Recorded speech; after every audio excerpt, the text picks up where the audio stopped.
হিসাব তলব করবে, বান্দা হিসাব তুমি কষে দাও। সেই দিন শুধু আমাদের হিসাব না, গরু ছাগলের হিসাব আসবে, প্রাণী পক্ষীদের হিসাব সেই দিন আসবে। আহা বড় কঠিন জায়গা। আল্লাহ নবী বলতেছেন, গরু ছাগলের হিসাব যখন আসবে, এই রাঙ্গুনিয়ার আপনাদের এই এলাকার উত্তর পাড়ার গরু দক্ষিণ পাড়ার গরুকে মারছিল, কিয়ামতের ময়দানে এই গরু আল্লাহর আদালতে বিচার দায়ের করবে। রব্বুল আলামিন, দুনিয়াতে আমাদের কোনো বিচার ছিল না, আদালত ছিল না। আল্লাহ আজকে তোমার দরবারে আদালত বসছে। দুনিয়াতে উত্তর পাড়ার গরু আমাকে মারছিল, আল্লাহ আমি তার বিচার চাই। আল্লাহ বলবেন, তোমাকে যেইভাবে মারছিল আজ তুমি সেইভাবে তাকে মেরে দাও। কিয়ামতের মাঠে আল্লাহ ওই গরুটা সেইভাবে তারা গুতাবে, মারবে। মারা শেষ হয়ে যাওয়ার পরে ওই গরুগুলি আল্লাহ রাব্বুল আলামিন তাকে মাটি বানায় দিবে। হাসরের মাঠে তারা মাটি হয়ে যাবে। কুত্তা আসবে, দক্ষিণ পাড়ার কুত্তা উত্তর পাড়ার কুত্তারে মারছিল। সেই দিন আমার আল্লাহ বলবেন, তোমাকে যেইভাবে কামড়াইছিল তুমি সেইভাবে আজ কামড়ায় দাও। কামড়ানো শেষ হয়ে যাওয়ার পরে হাসরের মাঠে আল্লাহ তাদেরকে মাটি বানায় দেবে। সমস্ত প্রাণী, ওই পাখি বলবে, রব সে আমার এইভাবে কষ্ট দিয়ে আমার ঠুকরিয়ে চামড়া গোশত উঠিয়ে ফেলেছিল। আল্লাহ বলবে, ও পাখি, তোমার যেইভাবে গোশত টুকরায় উঠে মারছিল, তুমি আজকে সেইভাবে হাসরের মাঠে তার গোশত উঠাইয়া টুকরায় প্রতিশোধ নিয়ে নাও। সেই দিন আবার আল্লাহ তার প্রতিশোধ দিয়ে দিবে, মাটি বানিয়ে দিবে। কিন্তু সেই হাসরের মাঠে দুনিয়ার অপরাধী মানুষগুলি, যারা দুনিয়াতে আল্লাহর আইন মানে নাই, আল্লাহর কথা শুনে নাই, আমার রসুলের কথা যারা শুনে নাই, সেই দিন হাসরের মাঠে তারা দাঁড়াবে, হাত কামড়াইতে থাকবে, গোশতগুলি কামড়ায় কামড়ায় টেনে টেনে ছিঁড়ে ফেলবে, আর বলবে, রব্বি আমরা কেন মানুষ হইলাম, আমরা কেন পশু গরু ছাগল হলাম না? আজকে যদি গরু ছাগল হইতাম তাহলে আল্লাহর শাস্তি থেকে আজ বেঁচে যাইতাম। আল্লাহ আমরা কেন মানুষ হইলাম, কেন গরু ছাগল আমরা হইলাম না? সেই দিন তারা আফসোস করতে থাকবে, সেই দিন তারা কান্নাকাটি করতে থাকবে, আর তারা আফসোস করে বলবে, হায় আমরা কেন গরু ছাগল হলাম না, আমরা কেন মানুষ হইলাম যে আজ আল্লাহর আদালতে বিচারের কাঠগড়ায় দাঁড়ায় গিয়েছি। ওই দিনটা বড় কঠিন দিন হবে। আঙ্গুনিয়ার মুসলমান ওই হিসাব থেকে বাঁচার জন্য আপনাকে আমাকে অবশ্যই আল্লাহর আইন অনুযায়ী চলতে হবে। এর বাহিরে যাওয়ার কোন রাস্তা আমাদের নাই। কোরআন এই জন্য আল্লাহ বলেছেন, ইয়া আইয়ুহাল্লাযীনা আমানু লা তুলহিকুম আমওয়ালুকুম ওয়ালা আওলাদুকুম আন যিকরিল্লাহ।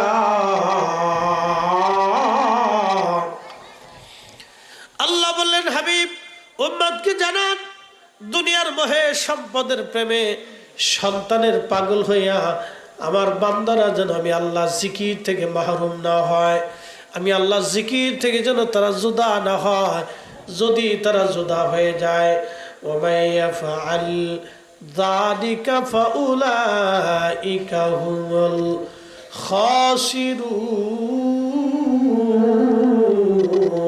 খাসিরুন। একবার জোরে বলা যাবে কি সুবহানাল্লাহ? সালাতুন ইয়া রাসূলুল্লাহ আলাইকুম, সালাতুন ইয়া রাসূলুল্লাহ।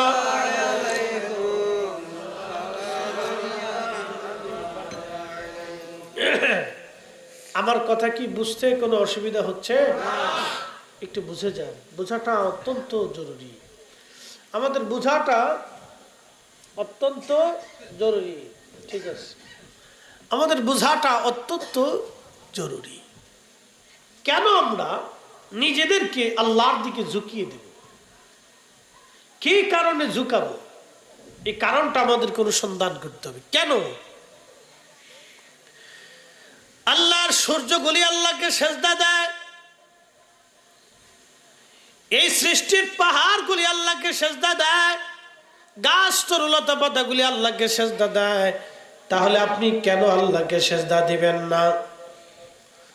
মেহশরের কঠিন মাটি আল্লাহ রাব্বুল আলামিন যদি দাও, আজকে আমার তুমি এইগুলি দিয়ে হিসাব দাও, কি হিসাব সেদিন আপনি দিবেন বলেন? শুধু একটা ঘটনা থেকে হিসাবের কর্মসূচি আপনাদেরকে জানাই দিয়ে যাই। বনি ইসরাইলের একজন আল্লাহর বান্দা, তিনি আল্লাহকে ডাক দিয়ে বলেন, রব্বুল আলামিন, আমি তো তোমার ইবাদত গুজারি রুনাজারি বান্দা, ও আল্লাহ তুমি আমারে 500 বছর হায়াত দাও।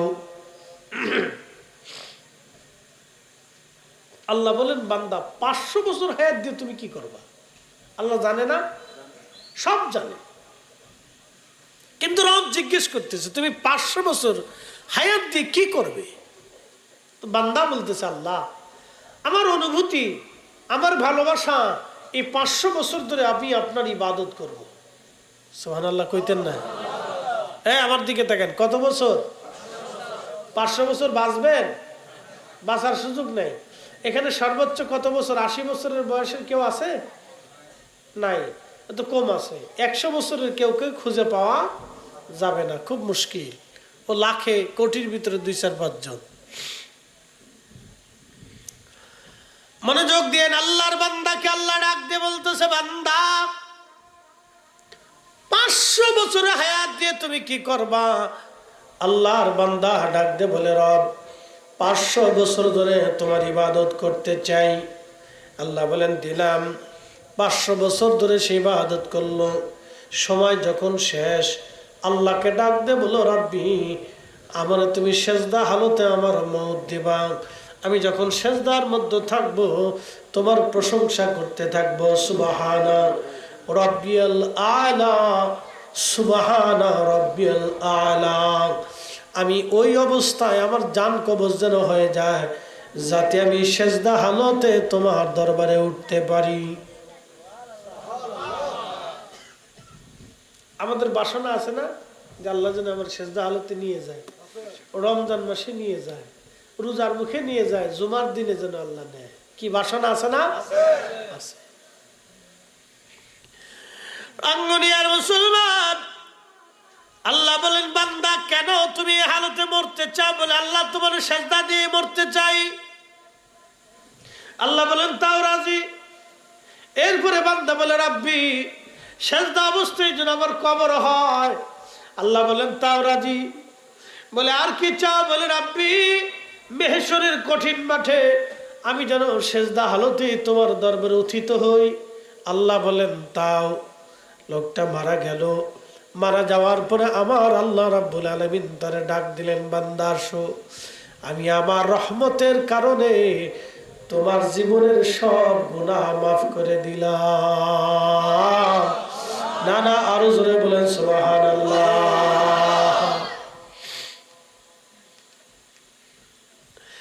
আমার রহমতের কারণে তোমারে মাফ করে দিলাম।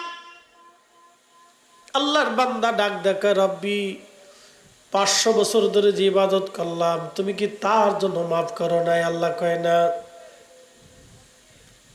তাহলে কেন মাফ করছো? বলে, আমার রহমতের কারণে আমি মাফ করছি। আল্লাহর বান্দা বলে, রাব্বি 500 বছরের ইবাদত তাহলে কোথায় গেল? আল্লাহ বলেন, বান্দা তুমি কি দেখতে চাও? বলে, হ্যাঁ। আল্লাহ বলেন, ফেরেশতারা তাকে জাহান্নামের কাছে নিয়ে যাও, তাকে জাহান্নামের কাছে নিয়ে যাও, জাহান্নামের কাছ থেকে তারে ঘোরায় নিয়ে আসো। আল্লাহর বান্দাকে জাহান্নামের কাছে নিয়ে যাওয়া হলো। জাহান্নামের কাছে যখন নিয়ে যাওয়া হলো, জাহান্নামের গর্জন আর তর্জন দেখে, জাহান্নামের উত্তাপে বান্দার কলিজা একেবারে শুকায় গেল। পানির তৃষ্ণা জীবনে যদি কোনোদিন কঠিন লাগে তখন বুঝবেন পানি কি জিনিস। এই বছর আমি হজে গিয়েছিলাম, এই বছর যারা হজে গেছে তারা জানে হজ করা কত কত কঠিন। আমাদের জীবনের সবচেয়ে কঠিন হজ এবছর হয়েছে, সবচেয়ে কঠিন হজ। হাজিরা সবাই যারা হজে মুনাজ্জিব, হজে যারা নেয়, তারাও বলছে এই জীবনের এই কঠিন হজ এই বছর আমরা আদায় করলাম। বলে কারণ কি? প্রচণ্ড গরম, 50°C, 50°C তাপমাত্রা প্রায়। আরাফাতের মাঠ আমার চোখের সামনে, হাজি ছটফট করে গরমে মারা গেল। আরাফাতের মাঠে প্রচন্ড গরমে হাজি ছটফট করে মারা গেল। মিশরি হাজি একজন মারা গেল, আর একজন দেখলাম সে অজ্ঞান হয়ে পড়ে আছে। বড় ভাগ্যবান, যদিও মারা গেছে কিন্তু বড় ভাগ্যবান আরাফাতের মাঠে মারা গেল। যেই মাঠে বসিয়া কোনো হাজি যখন আল্লাহর দরবারে মাপ চায়, আমার আল্লাহ তার হাত খালি ফেরত পাঠায় না। একবার জোরে বলা যাবে কি মারহাবা, আল্লাহু আকবার। আরাফাতের মাঠে মানুষ হাজিরা যে কিভাবে কাঁদে, কিভাবে ডাক চিৎকার মেরে মেরে কাঁদে, ইয়া আল্লাহ ভুল করে ফেলছি, আল্লাহ অপরাধ করে ফেলছি আল্লাহ। আরাফাতের মাঠে না গেলে বুঝবেন না, এই মাঠের গেলেই মানুষের হৃদয়ের পরিবর্তন এসে যায়। এই আরাফাতের মাঠে যাওয়ার পরেই মানুষের হৃদয়ের পরিবর্তন আসে। তো পানির তৃষ্ণাতে কলিজা শুকায় আসে, জিহ্বার গোড়া দিয়ে শুকিয়ে যায়, কণ্ঠনালী লাল শুকিয়ে যায়। পানি গরমের আবহাওয়াতে রুগ্ন বাতাসে শুকায় আসে। আরবে কঠিন পানির তৃষ্ণা সেই দিন বড় কঠিন। জাহান্নামের কাছ থেকে যখন তারে ঘুরে আনতে যায়, বড় কঠিন তার পানির তৃষ্ণা লেগে গেল, কলিজা চৌচির হয়ে গেল। কিন্তু ওই জগতে তো আর কোনো পানি নাই আল্লাহর দেওয়া পানি ছাড়া। এই কঠিন তৃষ্ণা, বড় তৃষ্ণা, কলিজার সাথে ফেটে যায় পানির তৃষ্ণায়। আপনারা জানবেন আল্লাহর নবীর দৌহিত্র ইমামে মাকাম হুসাইন রাদিয়াল্লাহু আনহু কারবালার ময়দানে একাধারে 3 দিন সন্তানাদি সহ কারবালায় পানির তৃষ্ণায় কেঁদেছিলেন। যদি কোনোদিন আরবে যান, প্রচন্ড লু হাওয়া, কলিজা পর্যন্ত শুকায় যায় পানি না পেলে। আরবের সফরগুলি বড় ভয়াবহ হয়, পানির এতই তৃষ্ণা লাগে, সারাদিন পানি খেয়ে জীবন চলে যায়, এমন তৃষ্ণা হয় পানি। আওলাদ রাসূল সাইয়্যিদুনা হুসাইন রাদিয়াল্লাহু আনহু কারবালার ময়দানে পানির তৃষ্ণায় তিনি একবারে পেরেশান। আহা, একেবারে 3 দিন পর্যন্ত পানি দেওয়া হয় নাই, একেবারে 3 দিন পর্যন্ত পানি হয় নাই তার। খুব মনোযোগ দিবেন। ওই রাস্তা দিয়ে একদিন হযরত আলী রাদিয়াল্লাহু আনহু যাচ্ছেন। যাওয়ার সময় তিনি তেনার ঘোড়ার উপর থেকে নিচে নামলেন। নামার পরে হুসাইন রাদিয়াল্লাহু আনহু যে এখানে শহীদ হয়েছিলেন, তিনি ওইখানে গেলেন। ওইখানে এক ধরনের গাছ ছিল, গাছের নাম হানজাল। এই হানজাল গাছের পাশে তিনি দাঁড়াইয়া 2 রাকাত নামাজ পড়ে আল্লাহর দরবারে হাত তুলে তুলে তিনি কান্না করতেছিলেন। সাহাবীরা বললেন, ইয়া আমিরাল মুমিনিন, কি জন্য আপনি হানজালের পাশে দাঁড়ায় দাঁড়ায় আপনি চোখের পানি ফেলে ফেলে হাত তুলে কাঁদেন? হযরত আলী বললেন, দুনিয়ার মানুষে, আমি আবার মাসুক নবীর জবান থেকে শুনেছি এই গাছের পাশেই কারবালার ময়দানে আমার হুসাইনকে নির্মমভাবে এই উম্মতের মানুষেরা শহীদ করে দিবে। এবার সাহাবীরা, আমার রাসূলের সাহাবীরা, যদি কোনদিন তোমরা ওই দিন বেঁচে থাকো আর আমার হুসাইনকে যদি তোমরা পাও, এই কারবালায় যদি তোমরা আসো, আমার হুসাইনকে তোমরা সাহায্য করবা, আমার হুসাইনের পক্ষে তোমরা তলোয়ার ধরবা। সাবধান আমার সাথীরা, তোমরা শুনে রাখো, আসমানের নিচে জমিনের উপরে সাহাবায়ে কেরামের শাহাদাতের পরে এই জমিনের সর্বশ্রেষ্ঠ শহীদ হলো কারবালার শহীদরা। একবার আওয়াজ তুলে বলা যাবে কি সুবহানাল্লাহ। সালাতুন ইয়া রাসূলুল্লাহ আলাইকুম সালামুন ইয়া, সালাতুন ইয়া রাসূলুল্লাহ আলাইকুম সালামুন ইয়া। এই কারবালার মাঠে শহীদ হবে সাহাবায়ে কেরামের পরে সবচেয়ে দামি শহীদ আল্লাহ আওলাদ রাসূল ইমাম হুসাইন। 3 দিন পানি পরিবারে দেওয়া হয় নাই, ফরাত নদী বন্ধ করে দেওয়া হলো। পানির যত কষ্ট, যদি পানি না থাকে তাহলে বুঝবেন। আফ্রিকার মরুভূমি আছে সাহারা, বাংলাদেশের 30টা দেশের সমান হবে একটা মরুভূমি। একবার সুবহানাল্লাহ বলা যাবে কিনা? বাংলাদেশের 30টা দেশের সমান হবে একটা মরুভূমি। তাহলে চিন্তা করেন সে মরুভূমিটা কত বিরাট হবে। আহা, সেই মরুভূমির আশেপাশের যে দেশগুলি আছে, এ দেশের মানুষেরা জানে পানির কত দাম,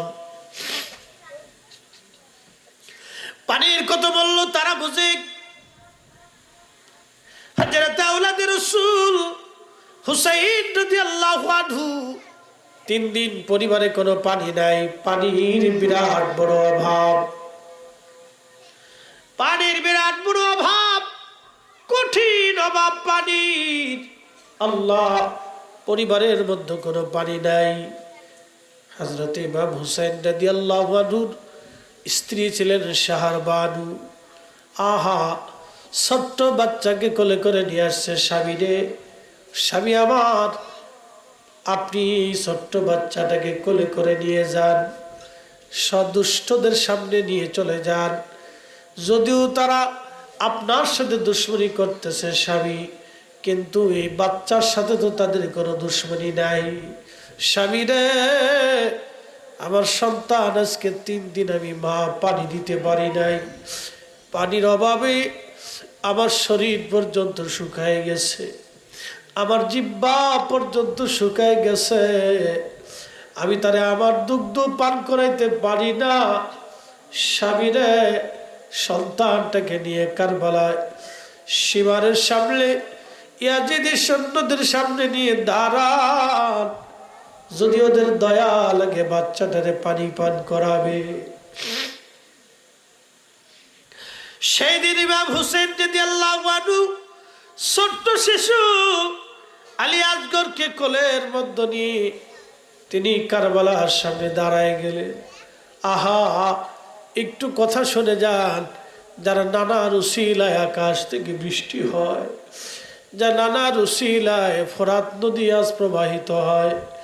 পৃথিবীর 2টা নদী জান্নাত থেকে আসছে, একটা নদীর নাম ফোরাত, আর একটা নদীর নাম নীল নদ। 2টা নদ জান্নাত থেকে প্রবাহিত হয়ে আসছে। পৃথিবীর 2টা নদী আল্লাহর জান্নাত থেকে সরাসরি আল্লাহ পাঠিয়েছে। একবার জোরে বলা যাবে আল্লাহু আকবার। আহা, 2টা নদী জান্নাত থেকে আসছে। এই ফোরাত নদীর ইতিহাস আছে, ফোরাত নদীর আগামী দিনের ভয়াবহতাও আছে। আল্লাহ রাসূল বলেন, উম্মত রে, এই ফোরাত নদী শুকায় যাবে, যখন স্বর্ণের পাহাড় ভেসে উঠবে, তখন সারা পৃথিবীতে এই স্বর্ণকে কেন্দ্র করে মারামারি যুদ্ধ শুরু হবে। ওই যুদ্ধে 1 জন না 2 জন না, শতকরা 99 জন মানুষ মারা যাবে, 1 জন মাত্র মানুষ বেঁচে থাকবে। ফোরাত নদীকে কেন্দ্র করে একটা যুদ্ধ হবে সারা পৃথিবীতে। এই যুদ্ধে এমন মানুষ পর্যন্ত জড়িয়ে যাবে, সারা পৃথিবীর যুদ্ধে জড়িয়ে যাবে, শতকরা 1 জন মানুষ বেঁচে থাকবে, 99 জন মানুষ মারা যাবে। সেটা কিয়ামতের আগে ফোরাত নদী শুকায়া স্বর্ণের পাহাড় ভেসে উঠবে। তার মানে ফোরাতের নিচে স্বর্ণের পাহাড় এখনো আছে, ফোরাতের নিচে স্বর্ণের খনি এখনো আছে। আহা, এই ফোরাত নদী জান্নাত থেকে প্রবাহিত হয়েছে, যার কারণে আজও পর্যন্ত এই ফোরাত নদী শুকায় নাই। লক্ষ লক্ষ বছর হায়াতে ফোরাত নদীর ছোট্ট একটু নদী পানি প্রবাহিত হয়ে যায়, কোনোদিন ওই নদী শুকায় না, একটা সেকেন্ডের জন্য শুকায় না। আর এই ফোরাত নদীর তীরে আওলাদে রাসূল হুসাইন রাদিয়াল্লাহু আনহু দাঁড়াইলেন 22,000 ইয়াজিদি সৈন্যদের সামনে দাঁড়াইয়া চোখের পানি ছেড়ে কান্দার বলে, ইয়াজিদ বাহিনী, তোমাদের দৃষ্টিতে আমি অপরাধী হতে পারি, কিন্তু আমার এই ছোট্ট শিশুটা তো কোনো অপরাধ করে নাই। একটু পানি দিবা, একটু পানি দিবি। আজকে বাবা হয়ে 3 দিন তার মুখে এক ফোঁটা পানি দিতে পারি না। আমি বাবা হয়ে 3 দিন আমি আমার ছোট্ট কলিজার টুকরার মুখে পানি দিতে পারি নাই। সেই দিনের আকুতি মিনতি, যার নানা আসমানের দিকে তাকাইলে আল্লাহর আকাশ থেকে বৃষ্টি হইতো, যারা চাইলে ফোরাত নদীর পথ পরিবর্তন করিয়া আবার আল্লাহ হুসাইনের তাবুর দিকে নদী ঘোরাই দিত। কিন্তু আজকে তারা পানির আশা নিয়ে উম্মতের সামনে দাঁড়াইছে। এটা উম্মতের জন্য বিরাট বড় পরীক্ষা। আওলাদে রাসূল দাঁড়ায় কাদার বলে, হুসাইন বলছি আমার এই ছোট্ট শিশুটাকে একটু পানি দাও। সেই দিন বেঈমানদের মনে মায়া লাগে নাই। দূর থেকে এক দুষ্ট সীমা ডাক দিয়ে বলল, অপেক্ষা করো, জনমের পানি পান করাইতেছি। এই কথা বলে একটা তীর নিক্ষেপ করে ইমাম হুসাইন রাদিয়াল্লাহু আনহুর কোলে ধরে রাখা ছোট্ট শিশুটার কলিজা বিদীর্ণ হয়ে গেল, গল গল করে রক্ত পড়তেছিল। হুসাইন রাদিয়াল্লাহু আনহু আল্লাহর আকাশের দিকে তাকায় কাঁদে আর বলে, রব্বি, আপনি দেখছেন আমার আলী আসগর কোনো অপরাধ করে নেই, বিনা অপরাধে ওরা আমার সন্তানটাকে শহীদ করে দিল। আল্লাহ আল্লাহ, কিয়ামতের ময়দানে আমি হুসাইনের বিচার প্রার্থনা করি। সন্তানকে বুকে করে নিয়ে রক্ত মাখা অবস্থায় ইমাম হুসাইন তাবুর পাশে দাঁড়ায় ডাক দিছে, বিবিরে আয় আয়, আজকে এমন পানি পান করাইছি আমার আলী আসগর আর কোনোদিন পানির জন্য তোমারে বিরক্ত করবে না রে বিবি।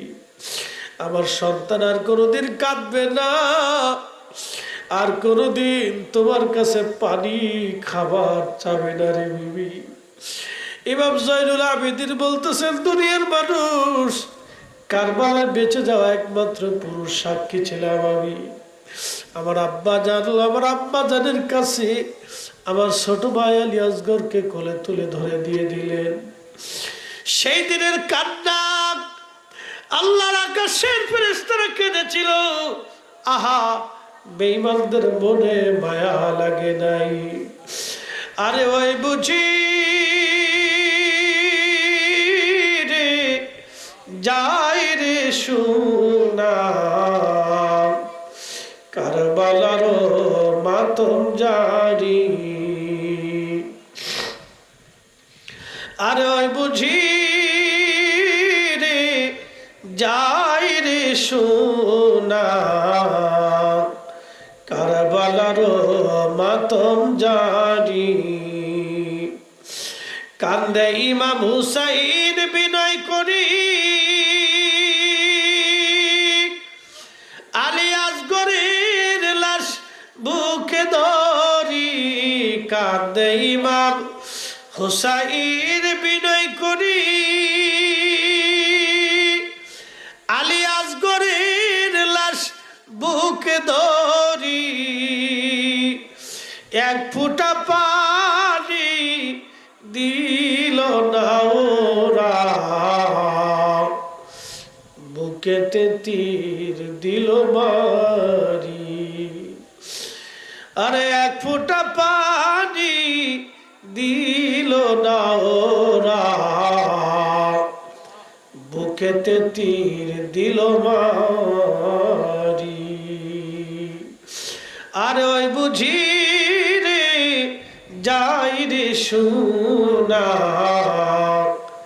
কারবালার মাতম জারি, সালাতুন ইয়া রাসূলুল্লাহ আলাইকুম, সালাতুন ইয়া রাসূলুল্লাহ আলাইকুম, সালামুন ইয়া হাবিবাল্লাহ। রাঙ্গুনিয়ার মুসলমান হযরত ইমাম হুসেন রাদিয়াল্লাহু আনহুকে সেদিন পানি দেওয়া হয় নাই। তার পরিবার তৃষ্ণা অবস্থায় কঠিন কষ্ট নিয়ে ময়দানে দাঁড়ানো ছিলেন। একটা কথা মনে রাখবেন, সেই দিন তারা মাথা নত করেন নাই। ও নবীর উম্মত, নবীর আশিক, ভালো করে আজ শুনে যান, একটা সেকেন্ডের জন্য তারা মাথা নত করে নাই। হযরত ইমাম হুসেন তাঁবুর ভিতরে ঢুকে বিবিদের কাছ থেকে বিদায় নিলেন, সন্তানদের কাছ থেকে বিদায় নিলেন। ছোট বোন জয়নব রাদিয়াল্লাহু আনহার সামনে দাঁড়াইলেন, বোন রে, আমার আব্বা জানের দেওয়া জুলফিকার তলোয়ারটা আমার হাতে দাও। জুলফিকার তলোয়ার হাতে নিলেন, আর হযরত জয়নব রাদিয়াল্লাহু আনহার জুলফিকার তলোয়ার হাতে নেওয়ার পরে আমিরা হামজা রাদিয়াল্লাহু আনহুর বর্মটা তিনি গায়ে দিলেন। বর্মটা গায়ে দেওয়ার পরে আমিরা হামজার বর্ম গায়ে লাগানোর পরে তিনি আল্লাহর নবীজির দেওয়া সবুজ জুব্বা পাগড়িখানা মাথায় বাঁধলেন। সবুজ পাগড়ি মাথায় বাঁধার পরে আহলে বাইতে রাসূল ইমাম হুসাইন তিনি এবার রওনা করবেন। বোন জয়নবকে ডাক দেয়া বললেন, জয়নব রে, আমার কাছ থেকে তুমি শুনে নাও দুইটা ওসিয়ত। আমি শহীদ হয়ে যাব, ওরা আমাকে শহীদ করে দিবে, কিন্তু জয়নব রে, শহীদ হয়ে যাওয়ার পরে বোন রে, আমার লাশের সাথে ওরা অত্যাচার করবে, নির্যাতন করবে, জুলুম করবে। সাবধান, আমার সাকিনারে আমার লাশের পাশে যেতে দিও না। জয়নব রে, আমার শাহাদাতের পরে দুনিয়ার কোনো রাজা বাদশার কাছে ফয়সালা দেবা না। যদি কোনোদিন মদিনায় যাওয়ার সুযোগ হয়, জয়নব আমার নানা রওজা মুবারকের পাশে দাঁড়াইয়া আমার নানা রহমতের নবী রওজা মুবারকে আমাদের এই 3 দিনের কষ্টের কথাগুলি বলবি। জয়নব সাবধান, দুনিয়ার কোন রাজা বাদশার কাছে ফয়সালা টানতে যাবি না। একবার জোরে বলা যাবে কি আল্লাহু আকবার। রাঙ্গুনিয়ার মুসলমান হযরতে রাসূল কারীমের আওলাদ রাসূল সুলতানে কারবালা হুসাইন রাদিয়াল্লাহু আনহু রওনা করলেন, যুদ্ধে জড়ায় গেলেন। বেঈমানদের সাথে লড়াই শুরু হয়ে গেল। একটু চিন্তা করেন, 3 দিনই তৃষ্ণার্ত ক্ষুধার্ত তিনি, চোখের সামনে সন্তানরা শহীদ হইলেন, ক্লান্ত হন নাই, লড়াই চালাইতে লাগলেন। একাধারে লড়াই, যুদ্ধ করতে করতে 133টা তীর ওনার শরীর থেকে যাত্রা করলো।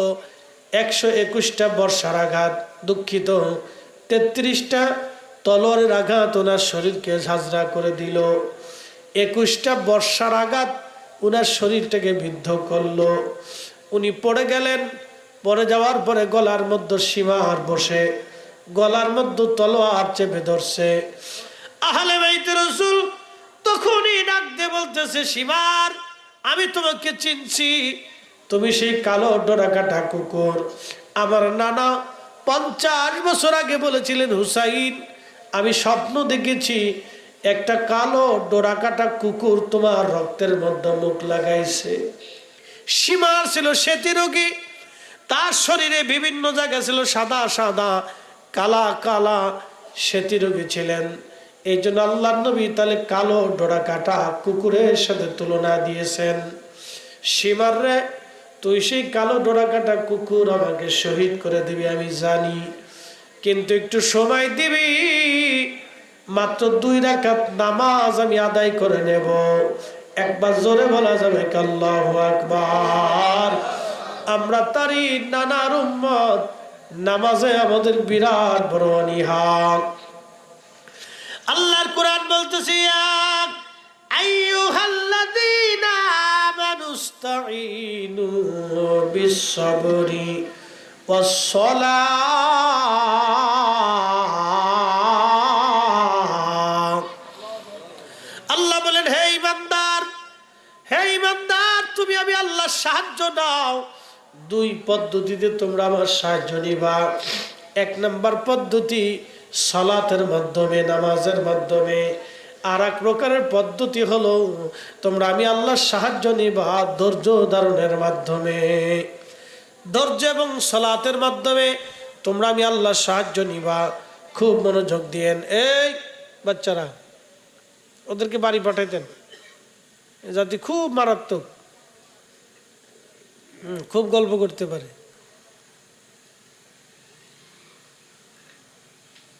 তোমরা কথা বলো না মা, এই শোনো আমার দিকে তাকাও, কথা বলবা না, ঠিক আছে?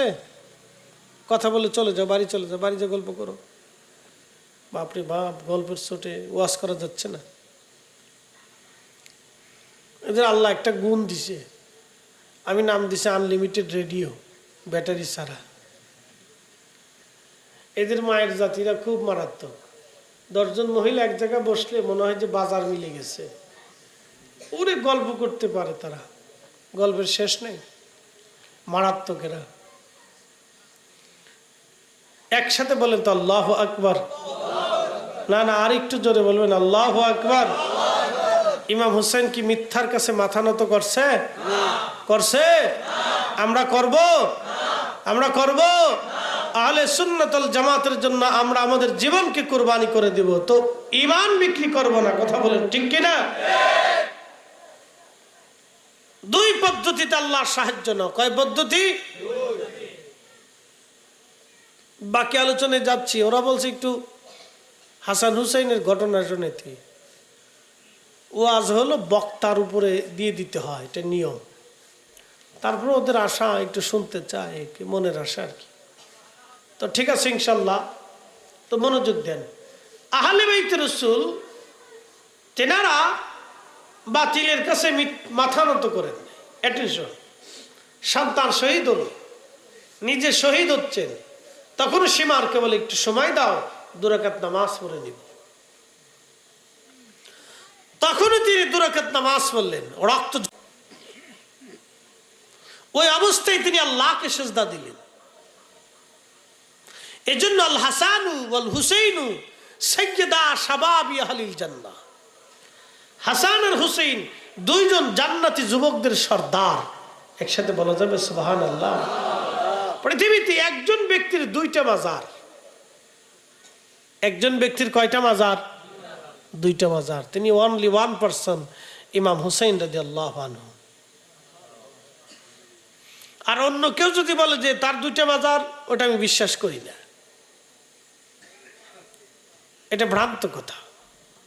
কেউ যদি বলে যে অন্য কারো 2টা মাজার আছে, তা আমি বিশ্বাস করি না। একজন ব্যক্তির 2টা মাজার। তিনি ইমাম হুসাইনের একটা মাজার হচ্ছে শুধু দেহ মোবারক, আর আরেকটা মাজার হচ্ছে শুধু মাথা মোবারক। আল্লাহু আকবার, জোরে বলেন আল্লাহু আকবার। মিথ্যার কাছে মাথা নত না করে এক অকুতোভয় বীর, তিনি আহলে বাইত রাসূল ইমাম হুসাইন। মিথ্যার কাছে যিনি মাথা নত করেন নাই, অকুতোভয় বীর। সেখান থেকে পৃথিবীর যত সুফি, যত অলি আসছে, সবাই মিথ্যার কাছে মাথা নত না করে অকুতোভয় বীর।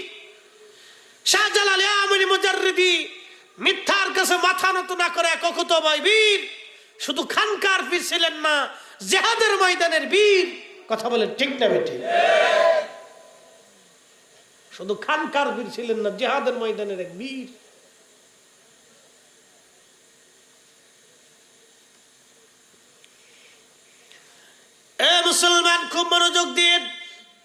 না কষ্ট হচ্ছে আপনাদের? আওলাদে রাসূল ইমাম হুসাইনের দুইটি মাজার, একটা মাজার হচ্ছে দেহ মোবারক কারবালার ময়দানে, এই মাজারের কথা বলি, তারপরে মাথা মোবারকের কথা বলবো। ওনার পবিত্র দেহ থেকে মাথা কেটে ফেলে দেওয়া হলো, মাথা মোবারক আলাদা করা ফেলে দেওয়া হলো। বুঝতে পারতেছেন কত নির্মমতা, কত ভয়াবহতা। সেই দিন কেউ করে নাই, হিন্দু করে নাই, বৌদ্ধ করে নাই, খ্রিস্টান করে নাই, ইহুদিরা করে নাই, শিখেরা করে নাই, অন্য কোনো ধর্ম জাতির লোকেরা করে নাই। সেই খণ্ড বিখণ্ড দেহ যারা করেছিল তারা মুসলমান নামধারী। এই মুনাফিকের গোষ্ঠী ইসলামের এত পরিমাণে অপূরণীয় ক্ষতি করেছে যা বলার বাহিরভূত। ইসলাম ও মুসলমানের এত পরিমাণে ক্ষতি তারা করেছে যা আপনি হিসাব কষে কোনোদিন টের করতে পারবেন না, যা অন্য অন্য ধর্মের লোকেরাও পারে নাই, যেটা নামধারী মুসলমানরাই ক্ষতিটা করে দিয়েছে। যদি উপমহাদেশে সুফি সাধক আল্লাহর ওলিরা না আসতেন তাহলে আমরা দিন পাইতাম না, ইসলাম পাইতাম না। আজকে সেই ওলিরা হইছে বেদাতি, আজকে তারাই হইছে মাজার পূজারি, তারাই হইছে শিরকি। তারা আজকে বেদাতি হয়ে গেছে। একবার জোরে বলা যাবে কি নাউজুবিল্লাহ। আজকে এত বছর পরে এই ট্যাগ আমাদের ঘাড়ে আসতেছে। হাজির ইমাম হুসেন রাদিয়াল্লাহু আনহুর পবিত্র দেহ মুবারক ওরা নিয়ে কারবালার ময়দানে মাটি খনন করে দাফন করলো। তারা দাফন করার পরে তারা ওই এলাকার যত ইয়াজিদি সৈন্য ছিল সবাই মিলে ফোরাত থেকে পানি আনলো। পানি এনে পানি দিয়ে পুরা কারবালার মাঠ সয়লাভ করে দিল পানি দিয়ে। বলে কারণ কি? পানি মেরে মেরে তারা পোড়া মাঠ সমান করে দিল। ইমাম হুসাইনের পবিত্র মাজার কোন জায়গা আছে যাতে কেউ টের করতে না পারে, সেই জন্য পানি দিয়ে পোড়া মাঠ সমান করে দিয়ে দেওয়া হলো। আহা, কত বড় নির্মমতা, কত বড় পৈশাচিকতা তাদের সাথে জুলুম করা হয়েছিল। কত কঠিন জুলুম সেই দিন তাদের সাথে করা হলো। পানি দিয়ে সারা কারবালার মাঠ ভরে দেওয়া হলো। হুসাইন রাদিয়াল্লাহু আনহুর পবিত্র মাজার যাতে কেউ কোনোদিন খুঁজে না পায়, ওরা পানি মেরে সারা কারবালার মাঠ সমান করে দিয়ে চলে গেল। চলে যাওয়ার পরে একজন বেদুইন তিনি মরুভূমি থেকে সংবাদ পাইলেন কয়েকদিন পরে হুসাইন নাই, কারবালায় হুসাইন শহীদ হয়ে গেছে। এই কথা শুনিয়া বেদুইন সুদূর মরুভূমি থেকে রওনা হয়ে গেছে। ভালো যে যারে ভালোবাসে তার কথা শুনলে সে আর ধৈর্য ধরতে পারে না। সন্তান বিদেশ থেকে আসবে, বাবা মা অপেক্ষায় প্রহর গুনে সন্তান কখন আসবে। বাবা বিদেশ থেকে আসবে, ছেলেটা বারবার ঘরের ভিতরে পায়চারা করে, বাড়ির সামনে দিয়ে পায়চারা করে আব্বু কখন আসবে। মাকে বারবার যায় বলে মা আব্বা কখন আসবে, কখন আসবে, কখন আসবে। ছেলেটা কান্না করতে থাকে, ছেলেটা আনন্দে আত্মহারা হইয়া সারা বাড়ি ঘরে দৌড়াই বেড়াইতে থাকে। কারবালার এই বেদুইন আশিক রাসূল সুদূর মরুভূমি থেকে দৌড়ে আসছে কারবালায়। আসার পরে কারবালার মানুষদেরকে জিজ্ঞেস করে, কারবালাবাসীরে বলো আমার হুসাইনের মাজার মোবারক কোন জায়গায় আছে, সমাধি কোন জায়গায় আছে। কারবালার মানুষ বলতেছে, শোনো গো বেদুইন, তিনার মাজার কোন জায়গা আছে বলতে পারবো না। কারণ হলো তাকে সমাহিত কইরা ওরা পানি দিয়ে একবারে সারা কারবালার মাঠ সমান করে দিয়ে গেছে। কোথায় কোন জায়গা মাজার এটা আমি বলতে পারবো না। ইমাম ইবনে কাসির আল বেদার মধ্যে লিখতেছেন, ঠিক তখনই বেদুইনটার মনে মনে চিন্তা হলো, যাদের গা মোবারক থেকে নবীজি জান্নাতের খুশবু নিছে, তাদের শরীর মোবারক থেকে জান্নাতের খুশবু আসতো, তারা যেই জায়গা ঘুমায় তাদের কবর থেকে, তাদের রওজা থেকেও জান্নাতের ঘেরান আসবে। একবার জোরে বলা যাবে কি আল্লাহু আকবার? না না, চিৎকার মেরে জোরে বলেন আল্লাহু আকবার। আজকে বলে দিয়ে যাই, এই বছর হজে গিয়েছিলাম আমি, আমার সাথে মাওলানা মাইনুদ্দিন আহমদ জালালাবাদী সাহেব ছিলেন, মাওলানা মনসুর আহমদ হেলালি, এবং মাওলানা সিলেটের এক ভাই মাওলানা গাজনবী ভাই ছিলেন, আরো কয়েকজন আলেম ছিল। হজ শেষ করার পরে মদিনাতে গেলাম। মদিনা থেকে বিদায় হব, মাত্র 2 দিন সময় আছে আর হাতে। মুনাজ্জিমকে বললাম, ভাইজান আমারে নিয়ে চলেন উহুদে, যেইখানে আল্লাহর নবী বিশ্রাম করেছিল। বাস্তবতা থেকে বলতেছি, চিন্তা করলাম আগে তো আমরা করতে আসছি, মদিনাতে গেলাম যখন তখন উহুদে গেছি, দিনের ভাগে গেলাম, রাত্রি তো কখনো যাই নাই। রাঙ্গুনিয়ার মুসলমান, আমি একবারে বাস্তব থেকে বলতেছি, আমরা কয়েকজন আলেম, সাথে একজন জেনারেল মানুষ ছিলেন, আমার এক পীর ভাই ছিলেন সাথে, সবাই মিলে গেলাম উহুদে। উহুদে দেখবেন পাহাড়ের পাশে একটা ফাঁকা জায়গা, এই ফাঁকা জায়গাটায় আল্লাহর নবী আহত অবস্থায় বিশ্রাম নিয়েছিলেন। যেই স্থানে নবীজিকে আঘাত করে দন্ত মোবারক শহীদ করা হয়েছিল, মাথা মোবারক কেটে ফেলা হয়েছিল, ওই জায়গায় আল্লাহর নবী যোহর আর আসরের নামাজ আদায় করার পরে, আসরের নামাজের পরে কাফেররা আক্রমণ করছিল ওই জায়গায়। ওইখানে এখন একটা ছোট্ট মসজিদ করে রাখা হয়েছে, যেখানে নবী নামাজ পড়েছিলেন যোহর আর আসর উহুদের যুদ্ধের দিন। ওই জায়গায় একখানে একটা ছোট্ট মসজিদ আছে। ওখান থেকে ওই ফাঁকা জায়গা পাহাড়ের একবারে কাছে, 10 মিনিট 15 মিনিট সময় লাগবে। আল্লাহর নবী ওইখানে আহত হওয়ার পরে সাহাবীরা এবং ফেরেশতারা নবীজিকে ধরে নিয়ে ওই পাহাড়ের মাঝখানে ফাঁকা জায়গায় নিয়ে বিশ্রামে রাখলেন। আমি আমার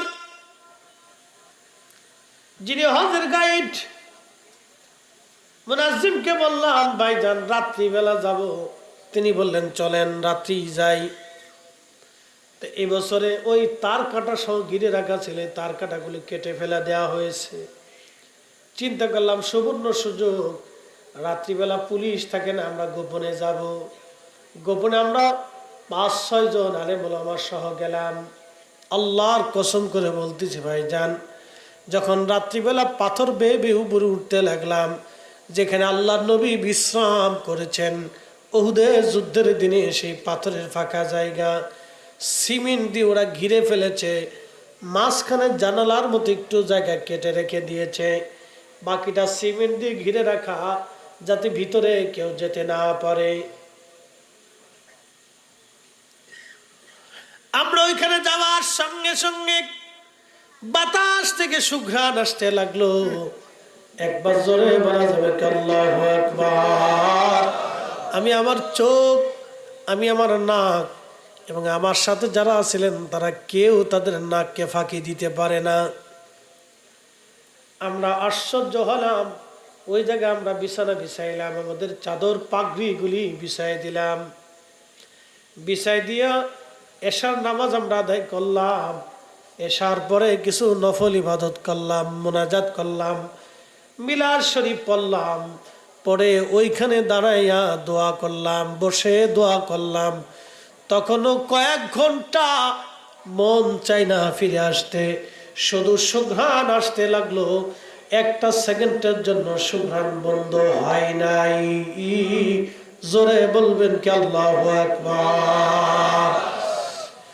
চিন্তা করলাম বাতাস সে ঘেরান কোথা থেকে আসে দেখি, সিমেন্ট দিয়ে যে জায়গাটা ঘেরা, ওর ফাঁকার ভিতরেই আল্লাহর নবী বিশ্রামে ছিলেন। চিন্তা করলাম ওইখানে একটু ফুসি দিয়ে দেখি কি অবস্থা। কসম খুদার, কসম আল্লাহর, আল্লাহি বিল্লাহি তাল্লাহি, ওই মালিকের কসম করি যিনি আমার জীবন এবং হায়াতের মালিক, সে আল্লাহর কসম, ওইখান ফাঁকা জায়গা দিয়ে যখন মাথা ঢুকাইলাম আমরা প্রত্যেকেই, এত সুঘ্রাণ আসতে লাগলো, পৃথিবীর কোন সুঘ্রাণে সেই সুঘ্রাণ আপনি পাবেন না। এত সুঘ্রাণ আসতে লাগলো, এত সুঘ্রাণ জীবনে কোথাও পাবেন না। মুনাজ্জিম বললেন, ফরিদি সাহেব, এখানকার যে সুঘ্রাণ আজকে পেলাম, আমি বহুদিন হজের গাইড, হজের লক্ষ লক্ষ হাজি, হাজার হাজার হাজি আমি হজ করাইছি, আজকে এখানে যে সুঘ্রাণ পাইলাম, একই সুঘ্রাণ আমি আর এক জায়গা থেকে পেয়েছি। সেটা বাইতুল আকসাতে আমার নবীজি যে পাথর মোবারকে কদম মোবারক রেখে বোরাকের পিঠে সওয়ার হয়েছিলেন, সেই বাইতুল আকসাতে পাথরে যে ঘিরাত, এই উহুদেও সেই একই ঘিরাত। একবার জোরে বলবেন কি সুবহানাল্লাহ। শ্রেষ্ঠ নবী দিলাম রে তরিয়ে নিতে রোজ হাসরি, পথ না ভুলি তাই তো দিলে পাক কোরআনের বাণী, খোদা তোমার মেহেরবানি। সুন্দর ফল, সুন্দর ফল, মিঠা নদীর পানি,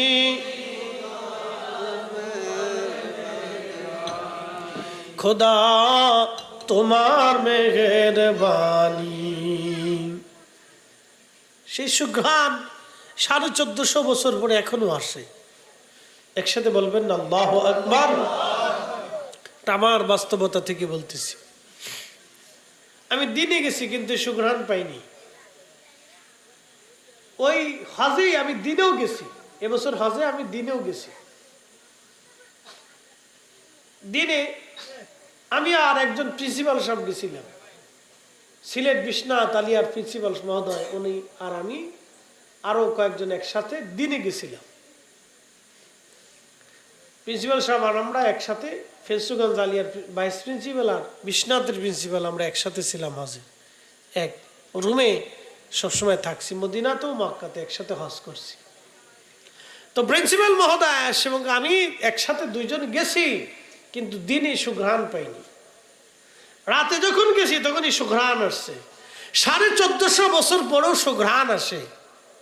আমার রসুলের সুঘ্রাণ 1450 বছর পরেও আসে। একসাথে বলবেন আল্লাহু আকবার। আহা, যদি আমরা বুঝতাম। তো ওই বেদুইনের চিন্তা, যার শরীর মোবারক থেকে নবীজি জান্নাতের গান নিতেন, তো তিনি শহীদ হয়েছেন যে মাটিতে, অবশ্যই সেই মাটির থেকে সুঘ্রাণ আসবে। তো সে কারবালা থেকে বিভিন্ন জায়গা থেকে সুঘ্রাণ নিচ্ছে মাটির, নিতে নিতে নিতে নিতে ইমাম হুসেইন রাদিয়াল্লাহু আনহুর পবিত্র বারগাহ মাজার মোবারক যেখানে আসছে, ওখান থেকে মাটি নেওয়ার সাথে সাথে দেখতেছে মাটির ভিতর থেকে আল্লাহর বেহেশতের ঘেরান আসতেছে। ইমাম ইবনে কাসির আল বিদায়াতে লিখছেন, সেই ঘ্রাণ তিনি পুরা রওজা শরীফ সুলতান কারবালা হুসেইন রাদিয়াল্লাহু আনহুকে যেখানে সমাহিত করা হলো, পোড়া মাটি থেকে উনি সুঘ্রাণ নিলেন, সেখানে তিনি কবর চিহ্নিত করলেন। একটা কবর মুবারক, রওজা মুবারক হুসেইন রাদিয়াল্লাহু আনহুর এখনো আছে। মাথা নিয়ে গেল ওরা, মাথা মুবারক ওরা কেটে নিয়ে গেল। প্রথমে নিল কুফাতে, কুফার মসজিদের ভিতরে নিয়ে ওবায়দুল্লাহ ইবনে জিয়াদ সে মিম্বরে বসার হুসেইন রাদিয়াল্লাহু আনহুর পবিত্র মাথা মুবারক রাখছে তার সামনে পায়ের কাছে। আহা, সে মসজিদে বসে ভাষণ দিচ্ছে, হে মুসলমান, আমিরুল মুমিনিন ইয়াজিদের বিজয় আল্লাহ দিয়েছে, মিথ্যাবাদী হুসাইনের পরাজয় আল্লাহ দিয়েছে, নাউজুবিল্লাহি মিন যালিক। আহা, সেই দিন হাজার হাজার মুসলমান মসজিদে বসা ছিল, একটা মুসলমানও প্রতিবাদ করে নাই, সবাই চুপ ছিল। মসজিদের এক কোনায় একজন মুসলিম, তিনার নাম হযরত আব্দুল্লাহ ইবনে আফিফ রাদিয়াল্লাহু আনহু। তিনি অন্ধ ছিলেন, চোখে দেখতেন না। মসজিদের কোনায় দীর্ঘ সময় বসে বসে তিনি ইবাদতে কাটাইতেন। মসজিদের কোনাতে তিনি দাঁড়ায় গেলেন, ধমক দেয়া বলতেছে, এই মারজানার ছেলে, এই মারজানার সন্তান, আমি ইবনে আফিফ যদি আজ অন্ধ না হতাম, তোকে এই মসজিদের মধ্যে হত্যা করতাম। আবার রসুলের আওলাদকে তুমি মিথ্যাবাদী বানিয়েছ, আর দুশমনের রসুলকে আমিরুল মুমিনিন বানিয়েছ। সেই দিন হুসাইন রাদিয়াল্লাহু আনহুর পক্ষে কথা বলার জন্য এই আশিক রসুলকে মসজিদ থেকে বের করে নিয়ে জবাই করা হয়েছিল। তারও মাথা কেটে কুফার গভর্নর হাউসের সামনে ঝুলিয়ে রাখা হয়েছিল দীর্ঘ 1 মাস পর্যন্ত। আহলে বাইত রসুল, আওলাদ রসুল, আল্লাহর হাবিবের পক্ষে যদি আপনি কথা বলেন তো আপনাকে কষ্ট দেওয়া হবে। মেনে নিতে পারবেন তো? কথা কর না কেন? পারবেন? আপনি কষ্ট পাবেন, বেদাতের তবকা পাবেন, শিরকের তবকা নেবেন। সেই দিন হুসেইনকেও বেদাতের তবকা দেওয়া হয়েছিল। বেদাতি তাকেও বলা হয়েছিল যে সে রাষ্ট্রের বিরুদ্ধে কথা বলতেছে। শোনেন, জুলুমবাজের বিরুদ্ধে কথা বলা, অন্যায়ের বিরুদ্ধে কথা বলা, এটা হলো হুসাইনি চেতনা। কথা বলেন ঠিক না বেঠিক? এটা হুসাইনি চেতনা। মিথ্যা অন্যায়ের বিরুদ্ধে বক্তব্য দেওয়া, মিথ্যা অন্যায়ের বিরুদ্ধে কথা বলা, এটা হুসাইনি চেতনা।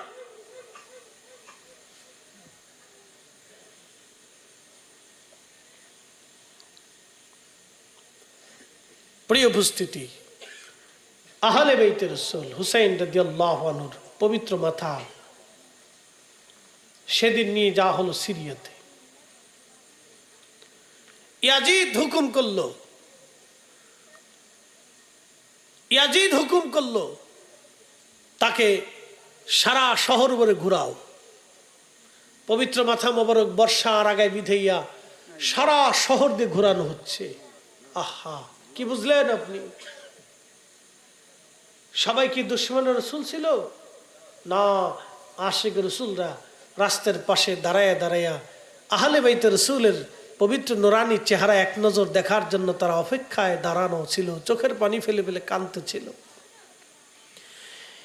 একজন আশিক রসুল ওই পবিত্র মস্তকের পাশে দাঁড়ায়া তিনি কোরআনের তেলাওয়াত করলেন, আম হাসিবতা আন্না আসহাবাল কাহফি ওয়ার রাকিমি কানু মিন আয়াতিনা আযাবা।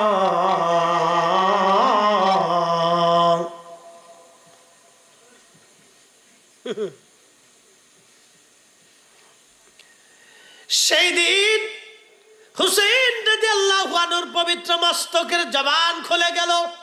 একসাথে বলবেন আল্লাহু আকবার। জবান থেকে আওয়াজ আসে, আযাবু আযাবু আসহাবাল কাহফি কাতলি ওয়া হামলি। কতই আশ্চর্য, সাহাবে কাহাফ থেকে আমাকে হত্যা করা এবং আমাকে বহন করা, অপমান করা। হুসাইনের পবিত্র জবান থেকে আওয়াজ আসে, আযাবু আসহাবাল কাহফি কাতলি ওয়া হামলি। আমাকে হত্যা করা, আমাকে এইভাবে অপমান করা। আসহাবে কাহাফ থেকে কতই না আশ্চর্য। আহারে, সেদিন হুসেন রাদিয়াল্লাহু আনহুর মস্তক নিয়ে আসা হলো ইয়াজিদের বারগাহে। ইয়াজিদ তখন পবিত্র মাথা মোবারক সামনে নিয়ে একটা ছড়া দিয়ে লাঠি দিয়ে মাথা মোবারকের বিভিন্ন চোখে মুখে নাকি স্পর্শ করতেছিলেন। আবু বারজা আসলামী রাদিয়াল্লাহু আনহু একজন সাহাবী ছিলেন। আবু বারজা আসলামী সেদিন চোখের পানি ছেড়ে দিয়ে বলল, ইয়াজিদ রে, তোমার লাঠি সরাও। আমি রাসূল কারীমের সাহাবী বলতেছি, আমি কতবার দেখেছি যে মুখে তুমি লাঠির আঘাত করো, এই মুখের মধ্যে নবী চুমা লাগাইতে, যে চোখে তুমি লাঠির আঘাত করতেছ, আমি বারজা আসলামী কতবার দেখেছি চোখে কপালে ওই মুখে রহমতের নবী চুমা লাগাইতো। ওনার মাথা মোবারক নিতে নিতে পরিদর্শন হতে হতে বর্তমানে গাজার নাম ছিল আসকালান। এই আসকালান শহরে হুসেন রাদিয়াল্লাহু আনহুর মাথা মোবারক সমাহিত করা হলো। 530 হিজরি খ্রিস্টানরাই গাজা আসকালান ফিলিস্তিন দখল করে নিয়ে নিল। 530 হিজরি এই ফিলিস্তিন খ্রিস্টান ক্রুসেডাররা দখল করে নিয়ে নিল। দখল করে নিয়ে যাওয়ার পরে মিশরের যিনি গভর্নর ছিলেন, মিশরের যিনি বাদশাহ ছিলেন, তিনি চিন্তা করলেন আহলে বাইতে রসুলের পবিত্র মস্তক মাথা মোবারক আসকালানে রাখা যাবে না, যেহেতু ওটা খ্রিস্টানরা দখল করে নিয়ে গেছে। ওই পবিত্র মাথা মোবারক আমাদের দেশে নিয়ে আসতে হবে। তখন তিনি ওই পবিত্র মাথা মোবারক আনার জন্যে তখন ওই আসকালান ফিলিস্তিনের যে খ্রিস্টান শাসক ছিল তার কাছে প্রস্তাব দিলেন। তিনি বললেন, মাথা মোবারক দিতে পারি, কিন্তু একটা শর্ত হলো আমাদেরকে 30,000 স্বর্ণ মুদ্রা দিতে হবে। 30,000 স্বর্ণ মুদ্রা বাড়ির কাছে কথা না, আজকের জমানায় বিলিয়ন কোটি কোটি ডলার হবে। আহা, সেই দিন তিনি রাজি হয়ে গেলেন, বলে টাকা নাও, কিন্তু হুসাইনের পবিত্র মাথা মোবারক আমাকে দিয়ে দাও। মিশরের গভর্নর উলামায়ে কেরাম নিয়ে, আলেম ওলামা নিয়ে, আর সেই দিন মুসলমানদেরকে নিয়ে, সেনাবাহিনী নিয়ে উনি খালি পায়ে আহলে বাইতে রসুল, আওলাদে রসুল, সুলতানে কারবালা ইমাম হুসাইন রাদিয়াল্লাহু আনহুর পবিত্র মাজার মোবারকের পাশে যাইয়া মাটি খনন করে যখন ওনার পবিত্র মস্তক মোবারক উঠাইলেন, 530 অর্থাৎ 470 বছর বড় ইমাম হুসাইনকে যেইভাবে সমাহিত করা হয়েছিল, 470 বছর বড় পবিত্র মাথা ওই রকমই আছে। একটু চুলু খসে পড়ে নাই, চক্ষু নষ্ট হয় নাই, আহা রক্ত তখনও বন্ধ হয় নাই, আর পবিত্র ঠোঁট মোবারক তখনও নষ্ট হয় নাই, পবিত্র চেহারা মোবারক তখনও ফ্যাকাশে হয় নাই, তখনও চেহারা থেকে নূর আসতেছিল, তখনও চুল যেমন তেমন ছিল, ভুরু যেমন তেমন ছিল, কান যেমন তেমন ছিল, চোখ যেমন তেমন ছিল, ঠোঁট যেমন তেমন ছিল, নাক যেমন তেমন ছিল, আর চেহারা যেমন তেমন ছিল। তখন ওনার দেহ মোবারক, মাথা মোবারক থেকে রক্ত টপে টপে পড়তেছিল। একবার জোরে বলা যাবে কি আল্লাহু আকবার? হয় না, হয় না, আরো জোরে বলেন ইয়া রাসূলুল্লাহ। আওলাদের রসুল যদি এইভাবে থাকে তাহলে বলেন আমাদের নবী আছে না? না।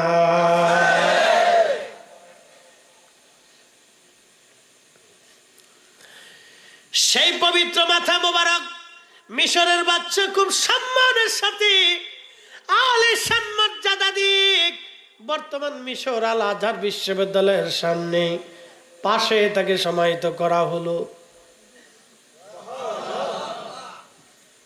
মিশর আল আজহার বিশ্ববিদ্যালয়ের পাশেই তাকে আর সমাহিত করা হলো।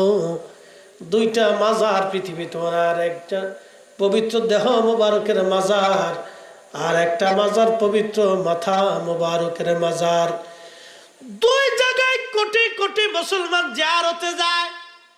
তাহলে বলেন হুসাইনের পরাজয় হয়েছে না ইয়াজিদের? হুসাইন পরাজিত হয় নাই।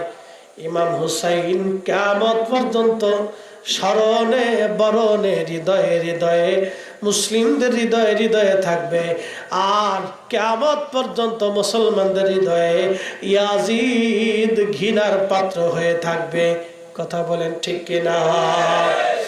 তার অর্থ আওলাদে রাসূল তিনি শিখিয়ে গেছেন, আমার নানার উম্মত তোমরা বাতিল বেদিন মিথ্যার কাছে কখনো তোমরা মাথা নত করবে না।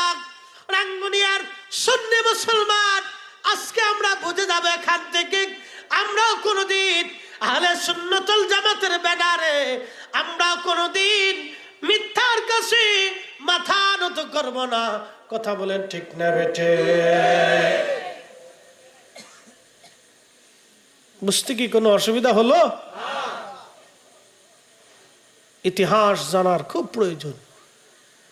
কোরআন বলেন, ওয়ালা তাকুলু লিমান ইয়াকতালু ফি সাবিলিল্লাহি আমওয়াত, যারা আল্লাহর পথে জীবন দেয় নবী গো তাদেরকে মরা বলতে বলবেন না।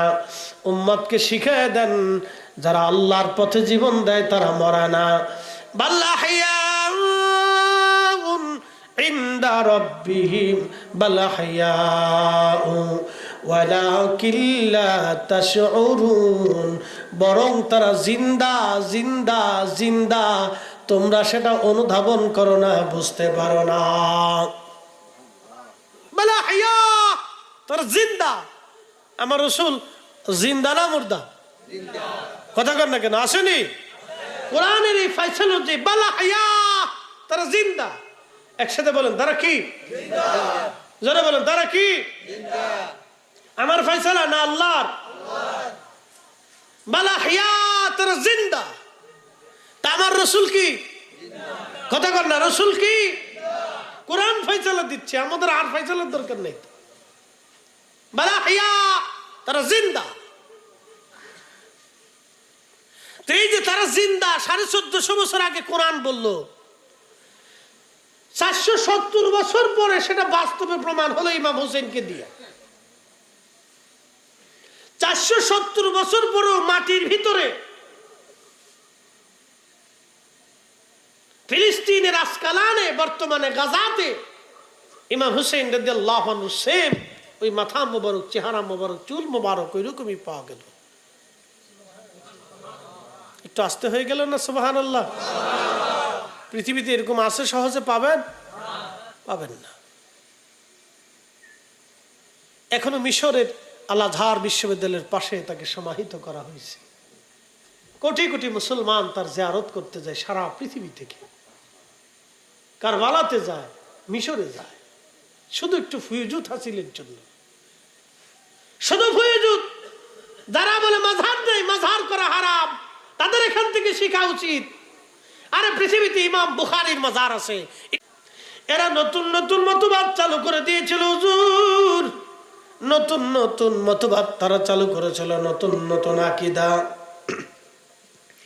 এরা বেদাতি নতুন মতবাদ তারা চালু করেছিল। ইয়া রাসূলুল্লাহ, আল্লাহর নবী তখন বলবেন, সুকান সুকান, দূর হ দূর হ, লিমান গায়রা বাদি, আমার ইন্তেকালের পরে তোরা নতুন নতুন মতবাদ চালু করছিলে, আজকে হাউজে কাউসারের পানি পাবা না, তোমরা দূর হও দূর হও দূর হও। খারেজি, রাফেজি, শিয়া, মুতাজিলা, জাবারিয়া, এরকম যতগুলি বাজে বাজে ফেরকা পৃথিবীতে আসছে, আহলে সুন্নাতুল জামাত ব্যতীত আরো বাকি 71-72 ফেরকা, যত 72 ফেরকা আসছে সব ফেরকা বেদাতি বাতিল, একমাত্র আহলে সুন্নাতুল জামাতি হক। একবার জোরে বলবেন কি মারহাবা? তাহলে হাউজে কাউসারের পানি কারা পাবে?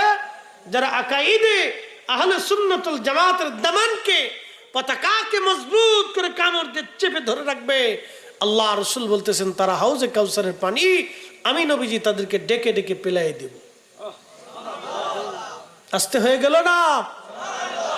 এই পানি একবার পান করলে কিয়ামতের মাঠে এই পানি ছাড়া আর কোনো পানি নাই। সেই দিন এই পানি ছাড়া আর কোনো পানি নাই।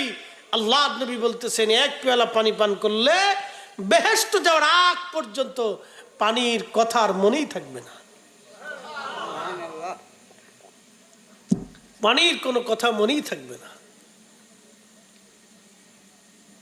হাউজে কাউসার, তো ফেরেশতা পানির পেয়ালা নিয়ে দাঁড়ানো, বলে পানি দাও, বলে পানি দিতে পারি, বিনিময় দিতে হবে। বলে বিনিময় কোথায় পাবো? বলে বিনিময় ছাড়া আমি পানি কিভাবে দেব? বলতেছে আমার কাছে তো কোনো বিনিময় নাই, আমি তো একবার অর্থ শূন্য আল্লাহর দরবারে চলে আসছি। বলে তোমার যে 500 বছরের আমল আছে, নেকি আছে, ওটা দিয়ে দাও। কত বছরের নেকি? 500 বছরের নেকি আছে, ওই নেকি তুমি আমারে দিয়ে দাও। তখন ওই আল্লাহর বান্দা ডাক দিবে, আল্লাহর বান্দারে 500 বছরের নেকি তোমারে দিলাম, পানির পেয়ালা তুমি আমারে দিয়ে দাও। পানির পেয়ালা নিয়ে আল্লাহর বান্দা পানি পান করে কলিজা ঠান্ডা করবে। তখনই আল্লাহ ডাক দিবে, বান্দা, কিরে বান্দা, এক পেয়ালা পানির বিনিময়ে 500 বছরের নেকি তুমি বিক্রি করে দিলাম। আমি যে বলছিলাম আমার রহমতের কারণে তোমার মাফ করছি, তুমি এক পেয়ালা পানির জন্য 500 বছরের নেকি বিক্রি করে দিলা। বান্দা, আজকে দুনিয়াতে তোমার 500 বছর ধরে কত ফল খাওয়াইলাম, খাবার খাওয়াইলাম, রিজিক খাওয়াইলাম, সূর্যের আলো দিলাম, পৃথিবীর আলো দিলাম, চাঁদের আলো দিলাম, আবহাওয়া দিলাম, গরম দিলাম, ঠান্ডা দিলাম, পানি দিলাম, মাছ খাওয়াইলাম, ফল খাওয়াইলাম, রিজিক খাওয়াইলাম। বান্দারি, 500 বছর ধরে তোমার যত রিজিক খাওয়াইছি, কোন রিজিকের হিসাব আজকে নিব না। তুমি 500 বছর ধরে আমি তোমার পানি পান করাইলাম, আজকে দুনিয়ায় এক পেয়ালা পানির হিসাব দিয়ে আজকে জান্নাতে চলে যাও। এক পেয়ালা পানির হিসাব দাও। তোমারে কত পানি খাওয়াইছি 500 বছরের, এত বছরের হিসাব লাগবে না, শুধু এক পেয়ালা পানির হিসাব দিয়ে তুমি জান্নাতে চলে যাও। বান্দা সেজদায় পড়ে তখন কাঁদতেছিল, ইয়া রাব্বি, আপনি আমারে মাফ করে দেন, বুঝছি আমল নেকি দিয়ে জান্নাতে যাওয়ার কোনো রাস্তা নাই। আল্লাহ, আপনার রহমত ছাড়া সম্ভব না। মালিক, আপনার রহমতের কারণে আল্লাহ আপনি আমারে মাফ করে দিছেন।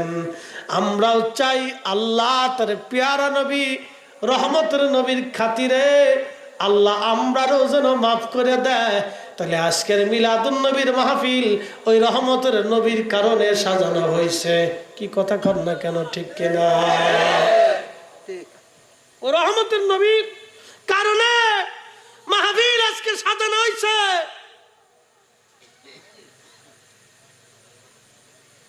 ওই রহমতের নবীর কারণে মাহফিল সাজানো হয়েছে। আপনার কাছে খারাপ লাগতেই পারে, কিচ্ছু আসে যায় না, তবে হাসরের মাঠ বড় ভয়াবহ। সেই দিন আমার রসুলের কদম ছাড়া উম্মতের আর কোনো দাঁড়াবার জায়গা থাকবে না।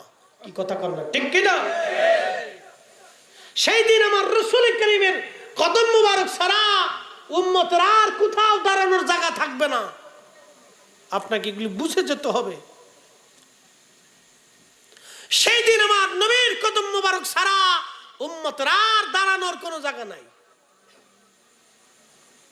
তাহলে আপনি বলেন, এই মাহফিল দরকার আছে? আমি আসতে বলছি, আপনি কি আসতে বলবেন? একসাথে বলেন, মাহফিল প্রয়োজন আছে। জীবনের শেষটুকু দিয়ে হলেও এই মাহফিল রক্ষা করতেই হবে, রসুলের ইশকের বাহ্যিক প্রমাণ দিতেই হবে। কথা বলে ঠিক না বেঠিক? আল্লাহ কবুল করুক, বলে না আমি। আমার মা বোনেরা যারা আমার কথা শুনছেন, খুব মনোযোগের সাথে শুনবেন। আল্লাহ রহমতের আশা করতে হয়। কার রহমত? এই জন্য আল্লাহ রসুল বলছেন, বেশি বেশি ইস্তিগফার করো, আল্লাহর দয়ার আশা করবেন। দয়া, এত জীবনের পানি, এই যে ফরিদি সাহেব পানির ঢোক গিলেছে, আল্লাহ যদি জিজ্ঞেস করে, তুমি পানি পান করছো, নির্মল বিশুদ্ধ পানি আমি তুমি তো তোমারে পান করাইছি, বান্দা পানি খেয়ে তুমি কি করছো? আমার এক পেয়ালা পানির হিসাব দাও, এটা বুঝিয়ে দাও আমাকে। বলেন, আমার পক্ষে সম্ভব হবে? আপনার পক্ষে সম্ভব হবে? জীবনের 60 বছর পর্যন্ত আল্লাহ কত রিজিক খাওয়াইলেন। আমার এই বয়স 40 বছরের জীবনে আল্লাহ কত রিজিক আমাদেরকে খাওয়াচ্ছেন, কত খাবার আল্লাহ দিচ্ছেন। শোনেন, আজকে একটা কথা বলি, শান্তি কার পক্ষ থেকে আসে? কোটি টাকা দিয়ে এটা পাবেন না। আমাদের দেশে যারা মানুষের অর্থ মেরে খায় তাদের ঘুম হয় না। কি হয় না? যারা মানুষের রিজিক নষ্ট করে অর্থ মেরে খায় তাদের ঘুম হয় না, তারা ওষুধ খেয়ে ঘুমায়। যারা মানুষ হত্যা করে তারা ঘুমাইতে পারে না, তারা ওষুধ খেয়ে নেশা করে তারপরে ঘুমায়, মদ পান করে ঘুমায়, এমনি ঘুমাইতে পারে না। আল্লাহ তাদের চোখ থেকে ঘুম কেড়ে নিয়েছে, কারণ তারা মানুষের ঘুম কেড়ে নিয়েছে। যারা গরিব মানুষের হক মেরে দেয়, অর্থ মেরে দেয়, রিজিক মেরে দেয়, তারা অনেক মানুষের চোখের পানি ঝরায়। এরা জানে না কত গরিব মানুষ নিভৃতে চোখের পানি ফেলে, এরা বুঝে না। আপনি জানেন আমার দেশের বহু মানুষ এখনো দারিদ্র সীমার নিচে বাস করে।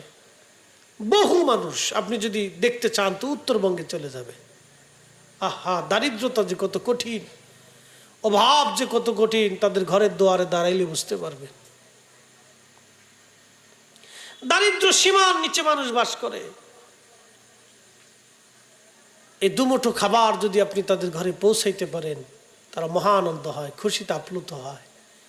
অনেক মা খাবারের কষ্টে মাহে রমজান আসলে অনেক কষ্ট করে, ভালো ইফতার করতে পারে না, ভালো কিছু খাইতে পারে না।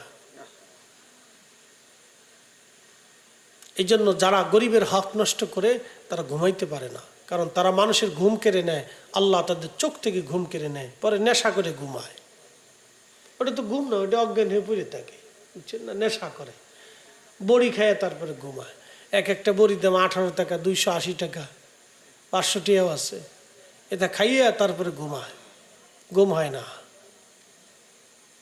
যারা মানুষ হত্যা করে তাদের ঘুম হয় না, কারণ তারা অনেক মানুষের ঘুম কেড়ে নিছে। তার প্রিয়জনের ঘুম সে কেড়ে নিছে, সন্তানের ঘুম নিছে, মায়ের ঘুম কেড়ে নিছে, স্ত্রীর ঘুম কেড়ে নিছে। এই জন্য তার ঘুম আসে না। আল্লাহ ঘুম কেড়ে নিয়েছে, ওই ওষুধ খাইয়া নেশা করে তারপরে ঘুমায়। আল্লাহর শাস্তি আছে। কে বলছে আল্লাহর শাস্তি নেই? দুনিয়াতেও আল্লাহ শাস্তি দেয়। কে বলছে আল্লাহর শাস্তি নেই? অবশ্যই শাস্তি আছে। আপনি অন্যায় করবেন, যদি মাফ না চান, শাস্তি অবশ্যই আছে।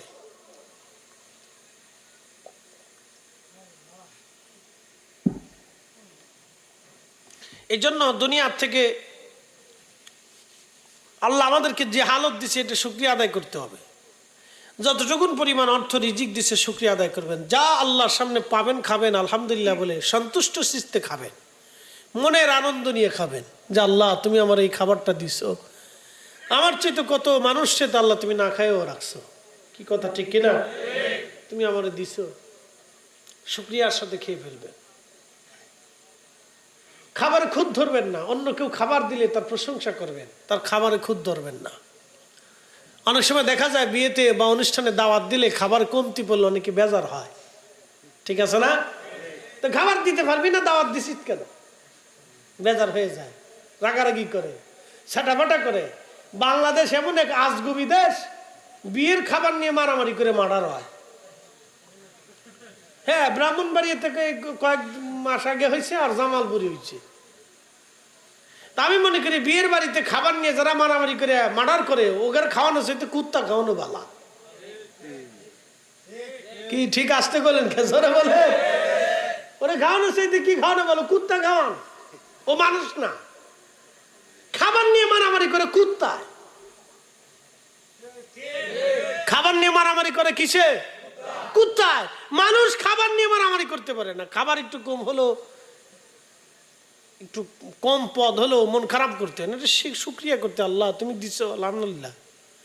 সাহেবে দাওয়াত ইচ্ছা অনুযায়ী চেষ্টা করছে ভালো খাবার খাওয়ানোর জন্য, সে যতটুকুন পারছে আলহামদুলিল্লাহ। কি কথা ঠিক কিনা? এই মানসিকতা আমাদের তৈরি করতে হবে, সুখী হবেন আলহামদুলিল্লাহ, কোনো ঝামেলা নাই। আল্লাহ আমাদের প্রত্যেকের তৌফিক দান করুন, বলে না আমিন। তাহলে কার রহমত? আল্লাহর রহমত। জোরে বলেন কার রহমত? আল্লাহর রহমত। আল্লাহ কোরআনের আয়াতে বলছেন, قل يا عبادي الذين الذين اسرفوا على أنفسهم لا تقنطوا من رحمة الله হাবিব বলে দেন, হে আমার বান্দারা, জীবনে নফসের সাথে যত জুলুম করেছো, অন্যায় করে ফেলছো, চিন্তার কোনো কারণ নাই, ভয়ের কোনো কারণ নাই। আমি আল্লাহর রহমত থেকে তুমি নিরাশ হও না। জোরে বলবেন কি মারহাবা। তুমি রহমান, তুমি মেহেরবান, তুমি রহমান, তুমি মেহেরবান। অন্ধ গাহে না শুধু তোমারি গুণগান, অন্ধ গাহে না শুধু তোমারি গুণগান। বুঝেও বুঝে না তবু শান, তুমি রহমান, তুমি মেহেরবান।